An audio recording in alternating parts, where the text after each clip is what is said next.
फिर राजा सोचते हैं जिसके पास कुछ भी नहीं है, देखो वो इतना गरीब कि ओढ़ने के लिए भी एक ही है और वही एक। स्वागत है आप सभी का।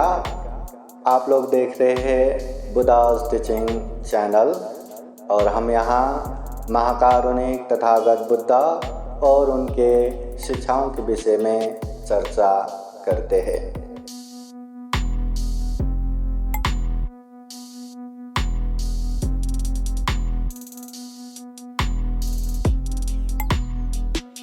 सब पाप सकरणं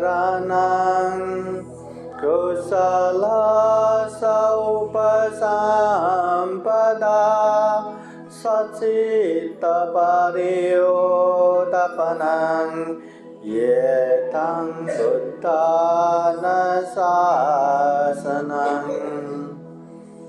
किसी भी प्रकार के पाप न करना, हमेशा कुशल पुण्य कर्म करना, अपने चित्त को परिशुद्ध करना, ये बुद्धों की शिक्षा है।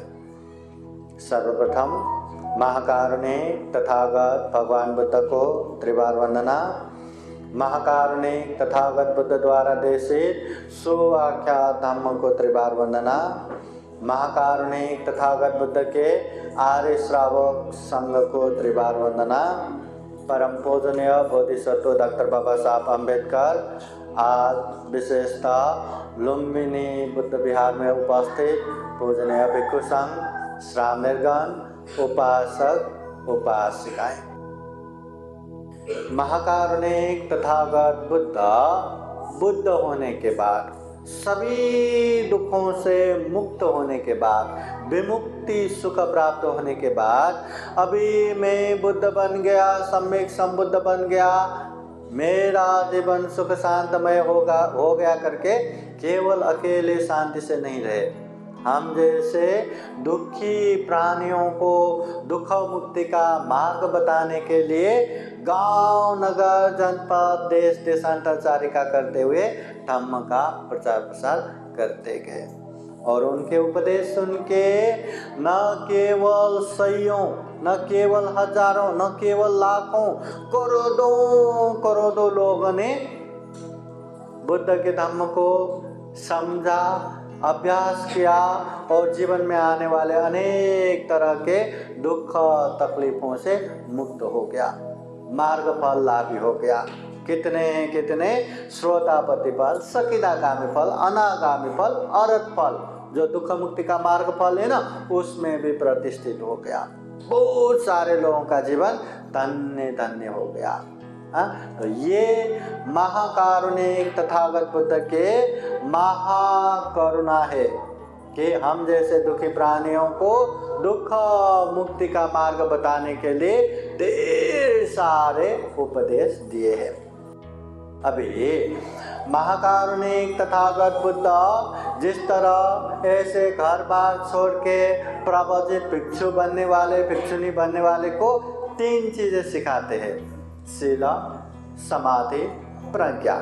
उसी तरह जो प्रवचित नहीं होते, घर गृहस्थ में ही रहते हैं, ऐसे गृहस्थ उपासक उपासिकाओं को, आप जैसे उपासक उपासिकाओं को 3 चीजें सिखाते हैं, दान, शील, भावना। तथागत बुद्ध कहते हैं दानं ददन्तु श्रद्धाय, श्रद्धा पूर्वक दान देना चाहिए, त्याग चित्त से दान देना चाहिए। दान इसलिए भी देना चाहिए कि हमारे मन में हमेशा लोभ लालच रहता है। कुछ अच्छा दिखे, अरे वाह कितना अच्छा है, वो मुझे चाहिए, वो मेरा होना चाहिए। बस आंखों से देखा, मुझे होना चाहिए, वो लोभ लालच जागा और दूर होने के साथ भूल गया, ऐसा होता है क्या? नहीं, एक बार लोभ लालच उत्पन्न हो गया तो कैसे भी हो, किसी भी हालत में ते मला पाहिजे तो पाहिजे, वो मुझे चाहिए तो चाहिए। तो ऐसे ऐसे लोभ लालच की वजह से इंसान हर तरह का पाप भी कर जाते हैं। उसके लिए ऐसा कोई पाप नहीं रहता जो वो नहीं कर सकता। इसलिए ये पाप को दबाने के लिए, हटाने के लिए दान देना चाहिए, श्रद्धा पूर्वक देना चाहिए। ये तथागत बुद्ध के उपदेश है। जितना हम दान देंगे ना, उतना लोभ लालच को दमन कर पाएंगे, कम कर पाएंगे। अगर दान नहीं देंगे तो हमेशा लोभ लालच, मेरा मेरा मेरा मेरा, मुझे मुझे मुझे मुझे, ऐसा हो जाता है। फिर तथागत बुद्ध कहते हैं दूसरा, शीलं रखन्तु सर्वदा, शील हमेशा पालन करना चाहिए। शील बोले तो अच्छे आचरण व्यवहार, जो नियम है उसे पालन करना चाहिए। गृहस्थ में रहते हो ना, उपासक उपासिका बने हो ना, कम से कम ये 5 शील हमेशा पालन करना चाहिए। जो अभी अभी हमने पंचशील प्रार्थना किया, वो 5 शील क्या क्या है? पहला क्या है? पानातिपाता वेरमणि, प्राणी हिंसा नहीं करना। अद्दिना दाना वेरमणि, चोरी नहीं करना। कामेषु मिथ्याचार वेरमणि, काम मिथ्याचार व्यभिचार नहीं करना। मुस्सावादा वेरमणि, असत्य झूठ नहीं बोलना। सुरामेरय मज्जपमादत्ताना वेरमणि, अमल नशापता सेवन नहीं करना। ये 5 शील कम से कम अच्छे से पालन करना है। आता मला सांगा, मुझे बताइए, कोई हिंसा करता है, किसी को मारता है, ऐसे लोग पसंद आता है हमें? चोरी करने वाले पसंद आता है? व्यभिचार करने वाला पसंद आता है? झूठ बोलने वाला पसंद आता है? दारू नशा पता पीने वाला पसंद आता है? नहीं आता। तो अगर हमें ऐसे लोग पसंद नहीं आते तो हम किसी को दुख कष्ट देते हैं कि नहीं? किसी को मारते हैं कि नहीं? हम चोरी करते हैं कि नहीं? हम व्यभिचार करते हैं कि नहीं? हम नशा पता दारू पीते हैं कि नहीं? हम झूठ बोलते हैं कि नहीं? हाँ, तो हमें पसंद नहीं है तो हम करेंगे तो दूसरों को भी पसंद नहीं आएगा। अत्तानं उपमं कृत्वा, तथागत बुद्ध कहते अपने आप को उदाहरण के रूप में रखो और ऐसे काम मत करो। घर गृहस्थ में रह के सुख शांति पूर्वक रहना है तो ये 5 शील पालन करना है। और समय समय पर, है ना, 8 दिन में एक बार या 15 दिन में एक बार या महीने में एक बार 8 शील अष्टशील पालन करके उपवास लेना है। और जब भी मौका मिले 10 दिन का श्रामणेरी बन के 10 शील पालन करना। तो ऐसे शील हमेशा पालन करना चाहिए। पहला दान देना चाहिए, दूसरा शील पालन करना चाहिए, तीसरा है भावना विरता होन्तु, ध्यान भावना करना चाहिए। ध्यान भावना माहिती है ना, पता है ना? हाँ, अपने आप को देख के अंतर्मुखी होके अपने आप को पहचानना, ध्यान साधना करना। जब हम ध्यान साधना करेंगे हम खुद को पहचानते हैं। वैसे कहते हैं ना, मैं इसको बहुत अच्छे से जानता हूँ, उसको तो बहुत अच्छे से पहचानता हूँ, उसको अच्छे से पहचानता हूँ। अरे दूसरों को पहचानता हूँ, जानता हूँ बोलने वाले, क्या खुद को पहचाना है क्या? हम क्या चाहते हैं, क्या नहीं चाहते, जानते हैं क्या? हमें वास्तव में क्या दुख हो रहा है, क्या हमें वो पसंद नहीं आ रहा है, और वो दुख हो रहा है तो कैसे दुखों से मुक्त होना है, जानते हैं क्या? नहीं।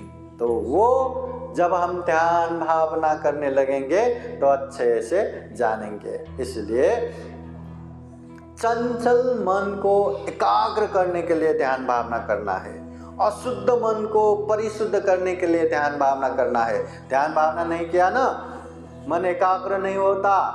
एकाग्र नहीं हुआ तो पढ़ने वाले फटाफट पढ़ते जाएंगे 10 पन्ना गया, अरे सामने क्या पढ़ा भूल गए। काम करने वाले ध्यान नहीं रहा तो फटाफट झाड़ू मारते जाएंगे और कहाँ रह गया, कहाँ छूट गया पता ही नहीं। ध्यान नहीं रहा तो जो खाना बनाने वाले भी, रोटी आधा जलेगा आधा नहीं पकेगा, या खाना भी अधपका हो जाएगा, अच्छा नहीं बनेगा। हर चीज़ में ध्यान चाहिए। ध्यान रहा तो मैत्री भावना भी आएगा, धैर्यता भी आएगा। ये धैर्यता मैत्री भावना ना होने से घर घर में लड़ाई झगड़ा होते हैं। साथ में रहने से बर्तन भी एक दूसरे से टकरा जाता है।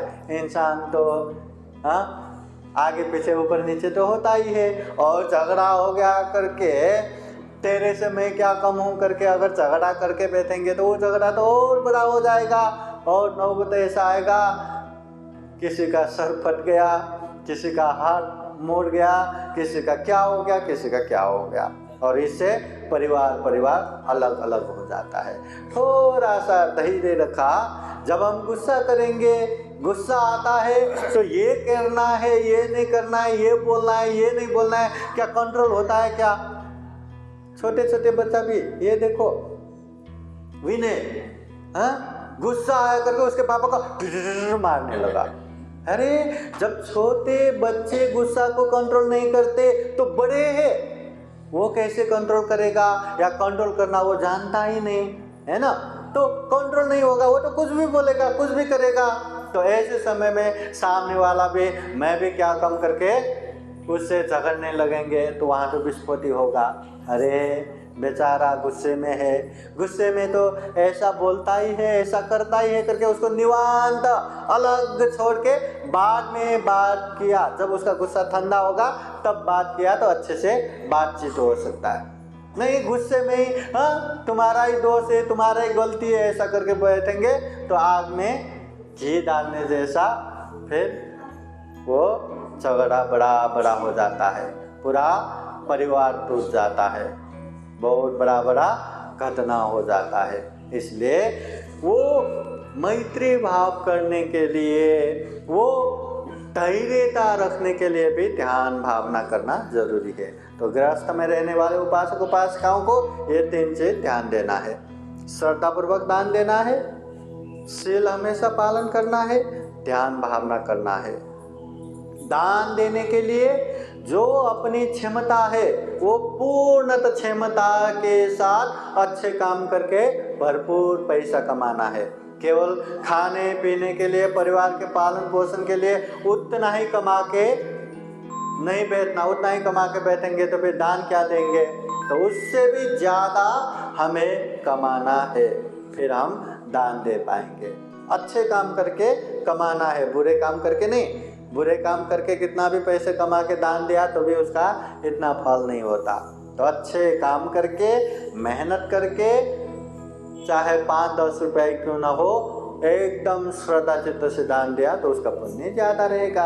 अब शील पालन करना है तो अच्छे शील ही पालन करना, बुरे नहीं, दूसरों को दुख कष्ट देने वाला नहीं। अच्छे शील को हमेशा पालन करना है और ध्यान भावना करते रहना। ये 3। उसमें से दान के विषय में आप लोगों को एक छोटा सा कहानी बताता हूँ। दान जब मन में आया तुरंत करना चाहिए। यकीन मानिए, दान देने का मन हो गया और बाद में लगा कि अतन को नंतर दो, अभी नहीं बाद में दूंगा, बाद में दे ही नहीं पाएंगे। वो देने का त्याग चित्त उत्पन्न ही नहीं होगा, लोभ उसको जकड़ लेगा। इसलिए जब मन में आए तुरंत दान देना चाहिए। श्रावस्ती नगर में एक गरीब परिवार रहते थे। परिवार में सिर्फ पति पत्नी दोनों ही, और उन समय में बाहर जाते समय ऐसे सातक, जो बोलते हैं सातक, ऐसे ओढ़ के जाना रहता है। पर दोनों के पास सिर्फ एक सातक ही था, इसलिए उन लोगों को एक सातक ब्राह्मण भी कहते हैं। सात एक ही। तो उस वजह से वो लोग क्या करते, जब पत्नी बाहर जाते तो पति घर नहीं, और जब पत्नी वापस आए तो पति बाहर जा सकते हैं, दोनों में एक ही बाहर जा सकते हैं। ऐसे हालत बहुत ही गरीब। कैसे कैसे वो लोग भी बिहार में जाने लगे, बुद्ध का उपदेश सुनने लगे।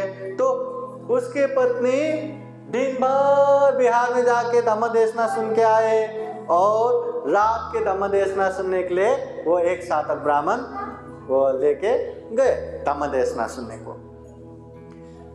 रात का माहौल शांत रूप से धम्मदेशना हो रहा था। धम्मदेशना सुनते सुनते वो ब्राह्मण के मन में लगा, अरे दान तो देना चाहिए, इतना अच्छा दान है, दान देते ही पुण्य मिलता है। न जाने हमने पहले दान नहीं दिया होगा, अभी इतना दरिद्र गरीब है, अभी भी दान नहीं देंगे तो बाद में भी कुछ नहीं मिलेगा। नहीं, दान तो देना चाहिए, अभी दान देना चाहिए। तो क्या है अपने पास, बहुत गरीब है, कुछ भी नहीं दान देने के लिए। फिर सोचा अरे मेरे पास एक सातक तो है ना, ये ओढ़नी तो है ना, चलो इसी को दान देते हैं। फिर सोचा नहीं नहीं नहीं नहीं, घर में तो एक ही है, ये भी दान दिया तो हम पति पत्नी कैसे बाहर आएंगे, अभी तो एक एक करके हम बाहर आने को मिल रहा है। नहीं नहीं नहीं, ये दान नहीं देना करके वो उसको पकड़ के बैठे रहे, धम्मदेशना सुनते रहे। रात्रि के प्रथम प्रहर बीत गए। द्वितीय प्रहर में फिर उसके मन में आया, अरे इतना अच्छा दान का प्रशंसा हो रहा है, दान देने से कभी हानि नुकसानी नहीं होगा, कल्याण ही होगा, चलो अभी दान देंगे, चलो ये दान ही देते हैं, ऐसा सोचा। फिर अरे ये तो मेरा ही डिसीजन हुआ ना, मेरा ही निर्णय हुआ ना, मैंने अपने पत्नी को तो पूछा ही नहीं, अगर वो गुस्सा कर किया तो क्या करेंगे, एक ही तो सातक है, मैं कैसे दान दूं, नहीं देते करके वो उस समय भी शांत बैठा। द्वितीय प्रहर भी बीत गया। रात्रि के तृतीय प्रहर या सुबह सुबह के समय में फिर उसके मन में आया, चलो दान तो देना ही चाहिए, इतना अच्छा धम्मदेशना हो रहा है, दान के विषय में बात हो रहा है, चलो दान तो देता ही हूँ। दान देना आसान नहीं है, दानंच युद्धंच समान माहु कहते, दान देना और लड़ाई में युद्ध जितना समान है। युद्ध जितना आसान काम है क्या? नहीं, वैसे दान देना भी आसान काम नहीं है, खूब ले भारी मुश्किल है। हाँ, लोग को जीत के दान देना बहुत ही मुश्किल काम है। तो रात्रि के तृतीय प्रहर या सुबह सुबह के समय में उसने ठान लिया, चलो जो होगा देखा जाएगा, मैं ये तथागत बुद्ध को दान दूंगा तो न जाने कितने कितने समय के लिए मेरा कल्याण होगा, हमारा कल्याण होगा, चलो दान देते ही है करके उसने वो ओढ़नी निकाला, तथागत बुद्ध को दान दे ही दिया। अभी श्रद्धा चित्त से दान दिया तो अंदर से उसको इतना अच्छा लग रहा था, इतना पुण्य से रोमांच हो रहा था, रोम रोम खड़ा हो रहा था। तो वो अचानक से उसके उद्गार उसके मुंह से निकला, मैं जीता मैं जीता। वो मुंह से चिल्लाने लगा, मैं जीता मैं जीता, मैंने जीत लिया मैंने जीत लिया। और वही समय में कौशल देश के राजा बाहर प्रत्येक गांव में जाके, वही श्रावस्ती पहुंचने से पहले वो जैतवन बुद्ध विहार आते हैं, तो बिहार में थोड़ा सा फ्रेश होके भगवान बुद्ध को दर्शन करने के लिए आए थे सुबह सुबह। तो ऐसे समय में अचानक से वो ब्राह्मण चिल्लाया ना, मैंने जीत लिया मैंने जीत लिया, मैं जीता। वो राजा सुनते ही, अरे कहीं इसने मेरे राज्य तो नहीं जीता। वो घबराने लगे, तुरंत दूत को जाओ देखो क्या है। हाँ, सबको भेज दिया और खुद भी वो ब्राह्मण के पास जाके पूछा, अरे ब्राह्मण क्या जीत लिया तुमने, मेरे राज्य को जीत लिया क्या? वो कहते हैं नहीं नहीं नहीं नहीं, मैंने अपने मन के लोभ को जीता। मेरे पास एक ही सातक था, एक ही ओढ़ने वो ओढ़नी था, वो भी मैंने तथागत बुद्ध को दान दिया, इसलिए मैंने अपने लोभ को जीता, इसलिए मैं चिल्लाया मैंने जीत लिया मैंने जीत लिया। तो राजा भी निश्चिंत हो गया, चलो मेरे राज्य तो नहीं जीता। फिर राजा सोचते हैं जिसके पास कुछ भी नहीं है, देखो वो इतना गरीब कि ओढ़ने के लिए भी एक ही है, और वही एक घर में एक जन रखे, कभी पति पत्नी भी साथ में बाहर नहीं निकल सकते, ऐसी हालत है, फिर भी उसने दान दिया। ये छोटी मोटी बात नहीं है, ऐसे दान देने वालों का उपकार करना चाहिए। ऐसा सोच के उसने तुरंत मंगा के अच्छा 2 कंबल 2 ओढ़ने उसको दे दिया, उसके पति पत्नी को। अभी वो ब्राह्मण के मन में इतना मतलब पुण्य का संचार हो रहा था, वो 2 मिल गया तो तुरंत उसने फिर तथागत बुद्ध के पास जाके उसको भी दान दिया। फिर राजा ने देखा, अरे 2 दान दिया, वो भी दान दिया, इतना श्रद्धा, चलो इसको उपकार करते करके फिर 4 अच्छा कंबल मंगा के उसको दिया। फिर वो ब्राह्मण ने वो भी तथागत बुद्ध को दान दिया। फिर राजा ने चलो इसका उपकार करते करके 8 कंबल दान दिया, वो 8 भी ले जाके तथागत बुद्ध को दान दिया। फिर राजा ने चलो इसको 16 कंबल देते करके 16 दिया, वो भी तथागत बुद्ध को दान दिया। फिर राजा ने उसको 32 कंबल दान दिया। फिर वो ब्राह्मण को होश आया, अरे राजा ने दिया है, जैसे जैसे दिया मैं दान दे रहा हूँ, अभी ऐसा नहीं। उसने 2 कंबल अपने पास रखा, बाकी सबके सब दान दिया। तो ये देख के ये राजा ने बहुत अच्छा 2 कंबल उसको दान दिया था। तो वो 2 कंबल में भी एक कंबल पूरा वो तथागत बुद्ध के जो कुटी है ना, उसके ऊपर पूरा जो हम नेट जो मच्छरदानी जैसा अच्छे से सजा के रखवा दिया वो ब्राह्मण ने। और ये अपने घर के बाहर अच्छे से सजा के रखा, ताकि भिक्षु लोग श्रावस्ती नगर में भिक्षाटन जाते समय आते समय वहाँ आराम कर सके। तो ये बात है, जब राजा ने देखा, राजा इतना प्रसन्न हुआ, इतना प्रसन्न हुआ, चलो ये ब्राह्मण का उपकार करते करके दरबार में बुला के सर्व चतुष्क या हर तरह का 4 प्रकार के उसको दान दिया। 4 बोले तो 4 हाथी, 4 घोड़ा, 4000 कारसापन, 4 गांव, 4 स्त्री, 4 दासी, है ना, हर तरह के 4 उसको दे दिया। अभी 4 गांव मिलने के बाद, है ना, वो तो बहुत श्रीमंत हो गया, उसका जीवन तो बहुत आराम से निकला। एक समय भिक्षु लोगों में बातें होते हैं कि वो एक साधक ब्राह्मण जिसके पास कुछ भी नहीं था, आज राजा की कृपा से इतना इतना हो गया, देखो दान का फल यहीं के यहीं मिल गया। फिर तथागत बुद्ध आके भिक्षुओं क्या बातें कर रहे थे, तो ऐसे ऐसे बात है। तो तथागत बुद्ध कहते हैं, भिक्षुओं, अगर वो एक साधक ब्राह्मण ने रात्रि के प्रथम प्रहर में जैसे मन में आया दान देने का, तब भी के तभी दान देते, तो उसको हर प्रकार के 16 प्रकार के मिलता था। जो 4 मिला ना, वो 16 मिलता था। नहीं दान दिया। रात्रि के द्वितीय प्रहर में भी अगर वो एक साधक ब्राह्मण ने दान देते, तो हर तरह का 8 प्रकार का मिलता था, तब भी दान नहीं दिया। और रात्रि के तृतीय प्रहर में उसने दान दिया, दान तो दिया ना, इसलिए हर तरह का 4 मिला। इसलिए तथागत बुद्ध कहते हैं, दान जैसे मन में आया देना चाहिए। पुण्य करने का जैसा मन में आया, जिस तरह से मन में आया तुरंत करना चाहिए। बाद में करते रहेंगे तो वो पुण्य भी नहीं कर पाएंगे, वो दान भी हम नहीं कर पाएंगे। इसलिए ये तथागत बुद्ध का उपदेश है, तथागत बुद्ध के वाणी है। चाहे दान देना हो, चाहे शील पालन करना हो, चाहे ध्यान भावना करना हो, तुरंत करना चाहिए, बाद में करके नहीं बैठना चाहिए। समझ में आया क्या? इसलिए हम भी जीवन में खूब सारा पुण्य करते जाना है, धम्म करते जाना है, और जैसे मन में आया तुरंत वो पुण्य करना है, और पुण्य करने का माहौल भी बनाते जाना है।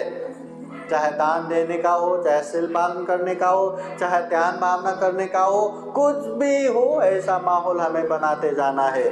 खुद भी पुण्य करना है, अपनों को भी पुण्य करवाना है। खुद भी सुख शांति पूर्वक जीना है, अपनों को भी सुख शांति पूर्वक जीने के लिए प्रेरणा देना है। इसलिए विशेषतः लुम्बिनी बुद्ध विहार में आने वाले संपूर्ण उपासक उपासिकाएं तथागत बुद्ध के धम्म को अच्छे से जान के, समझ के, पालन भी कर सके, अभ्यास भी कर सके, और जीवन में ढेर सारा पुण्य धम्म करते करते ये दुर्लभ, यह अमूल्य, ये सर्वश्रेष्ठ जीवन को सफल बना सके, सार्थक बना सके। और अंत में सभी दुखों से मुक्त निर्वाण तक प्राप्त कर सके, ऐसी कामना करते हुए ये छोटा सा धम्म देशना यहीं समापन करते हैं। सबका मंगल हो, सबका कल्याण हो। भवतु सब मंगलम। साधु साधु साधु। बुद्धं नमामि, बुद्ध को नमन करता हूँ। धम्मं नमामि, धम्म को नमन करता हूँ। संघं नमामि, संघ को नमन करता हूँ।